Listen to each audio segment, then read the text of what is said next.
திருப்பத்தூர் மாவட்டம் வாணியம்பாடியில் லிப்ட் கொடுப்பதாக கூறி இளைஞரிடம் வழிப்பறியில் ஈடுபட்ட இருவர் சிசிடிவி மூலம் சிக்கியிருக்கிறார்கள். பேருந்துக்காக காத்திருந்தவரிடம் நைசாக பேசி செல்போனை பறித்தவருக்கு சிறை விருந்து வைக்கப்பட்டிருக்கிறது. நடந்தது என்ன? வேலூர் மாவட்டம் அணைக்கட்டு பகுதியைச் சேர்ந்தவர் சரத்.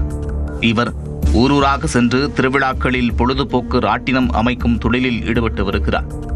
கடந்த 16ஆம் தேதி வாணியம்பாடி அடுத்த புதுக்கோவில் பகுதியில் திருவிழா நடைபெற்றது. அதில் ராட்டினம் அமைக்கும் பணியில் சரத் ஈடுபட்டிருந்தார். மீண்டும் புதுக்கோவில் செல்வதற்காக வாணியம்பாடி பேருந்து நிலையத்தில் காத்திருந்தார்.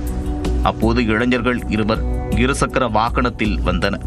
அவர்கள் பேருந்துக்காக காத்திருந்த சரத்தை பார்த்திருக்கிறார்கள்.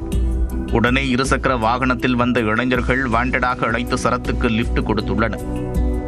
இருசக்கர வாகனத்தில் 3 பேர் சென்று கொண்டிருந்த போது செட்டியப்பனூர் சுடுகாடு அருகே வண்டியை நிறுத்தியுள்ளனர்.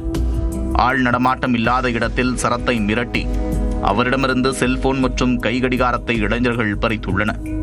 இதுகுறித்து வாணியம்பாடி நகர காவல் நிலையத்தில் சரத் புகார் அளித்துள்ளார். புகாரின் பேரில் பல்வேறு இடங்களில் உள்ள சிசிடிவி கேமரா காட்சிகளை போலீசார் ஆய்வு செய்தனர். அதில் வழிப்பறியில் ஈடுபட்டது கட்டைமேடு பகுதியைச் சேர்ந்த சதாம் ஹுசேன் மற்றும் லோகேஷ் என்பது தெரிய வந்தது. தொடர்ந்து இருவரையும் கைது செய்த போலீசார் அவர்களிடமிருந்து செல்போன் உள்ளிட்டவற்றை பறிமுதல் செய்தனர். பின்னர் இருவரையும் நீதிமன்றத்தில் ஆஜர்படுத்தி சிறையில் அடைத்தனர். கைது செய்யப்பட்ட இருவரில் சதாம் ஹுசேன் மீது ஏற்கனவே பல்வேறு வழக்குகள் நிலுவையில் இருப்பதாக போலீசார் தெரிவித்துள்ளனர்.